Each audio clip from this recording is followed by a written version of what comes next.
ఈ దినమున ప్రభు నీతో సెలవిస్తున్న మాట.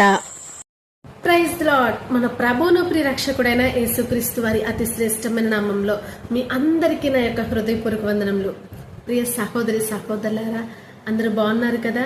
ఈ ఉదయకాల సమయంలో ప్రభువైన యేసుక్రీస్తు వారి నీతో నాతో మాట్లాడాలని ఆశపడుచుండగా ఒక్కసారి వాక్యాన్ని ధ్యానించుకుందామా? కీర్తనల గ్రంథము 121వ కీర్తన 7వ చరణము. 121వ కీర్తన 7వ చరణము. ఏ అపాయమును రాకుండా యెహోవా నిన్ను కాపాడును. దేవునికి స్తోత్రం. హల్లెలూయా. ప్రభువైన యేసుక్రీస్తు వారు నీకు నాకు ఒక మంచి వాగ్దానాన్ని, మంచి ఒక మాటను మనకు సెలవిస్తా ఉన్నారు. అదేంటో తెలుసా? ఏ అపాయమును మనకు కలగకుండా ఆయన మనకు తోడుగా ఉండి కాపాడుతానన్నారు. ఇంకా అంతకంటే ఇంకేం కావాలండి? ఏ కష్టం వచ్చినా, ఏ బాధ వచ్చినా ప్రతిదీ దేవుడికి చెప్పుకున్నట్లయితే ఆయన మనకు సహాయం చేస్తూ ఉంటారు. ఏ అపాయమును నీ దగ్గరికి రాకుండా ఉండాలంటే మొదటిగా నీవు దేవునితో సహవాసం చేసేదానివిగా, సహవాసం చేసేవాడివిగా ఉండాలి. దేవునికి స్తోత్రం. హల్లెలూయా. ఈ లోకంలో మన శరీరాన్ని మనం పరిశుద్ధంగా జీవించినట్లయితే మనం ఆయనతో అంటుకట్టబడిన వారం అవుతాం. ఆయనతో మనం అనుసంధానము కలిగి జీవిస్తూ ఉంటాం.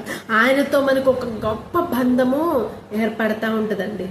మనం పరిశుద్ధంగా జీవించాలి, యథార్థంగా జీవించాలి, నీతిగా న్యాయంగా మనము జీవించే వారంగా ఉండాలి. అనేకులను దేవుని యొద్దకు నడిపించి గొప్ప సాధనములుగా మనము వాడబడాలి. దేవునికి స్తోత్రం. హల్లెలూయా. ఈ విధంగా నీవు ఉన్నట్లయితే ఆయన నీకు ఏ ఆపద రానికుండా, ఏ అపాయమును నీకు కలగకుండా వెంటనే ఆయన నిన్ను కాపాడడానికి సిద్ధంగా ఉన్నారు. దేవునికి స్తోత్రం. హల్లెలూయా. మరి నీవు దేవునికి ఇష్టంగా బ్రతుకుతావా? దేవునికి ఇష్టంగా నీవు జీవించాలని ఆశపడతా ఉన్నావా? అలాగైతే ప్రార్థన చేసుకుందాం. ప్రార్థన. సకల ఆశీర్వాదాలకు కారణభూతుడైన మా ప్రియ పరలోకపు తండ్రి, నీ నామం నాకు వేలాది వందనములు, కృతజ్ఞతాస్తుతులు తెలియజేస్తా ఉన్నాము ప్రభా. అయ్యా, ఈ సమయంలో ప్రభా ప్రార్థిస్తున్న, ఏకీభవిస్తున్న ప్రతి ఒక్క బిడ్డను మీరు దీవించండి, ఆశీర్వదించమని ప్రార్థిస్తున్నాము దేవా. అయ్యా, నీకు ఇష్టంగా మేము బ్రతకడానికి సహాయం చేయండి. అప్పుడే కదా ప్రభా మాకు ఏ ఆపద వచ్చినా, మాకు ఏ అపాయము మమ్మల్ని రావాలని నాయన చుట్టుముడుతున్నా వెంటనే నీవు కాపుదలను అనుగ్రహించి నీవే మాకు సహాయం చేస్తానని వాగ్దానం సెలవిచ్చావు కదా ప్రభా.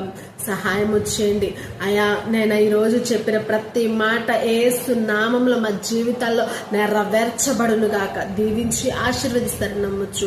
తోడు నెడగొండి సహాయం చేయమని ఈ చిన్ని ప్రార్థన సతి పరిశుద్ధ నామంలో అడిగి వేడుకొని ప్రార్థిస్తున్నాము తండ్రి.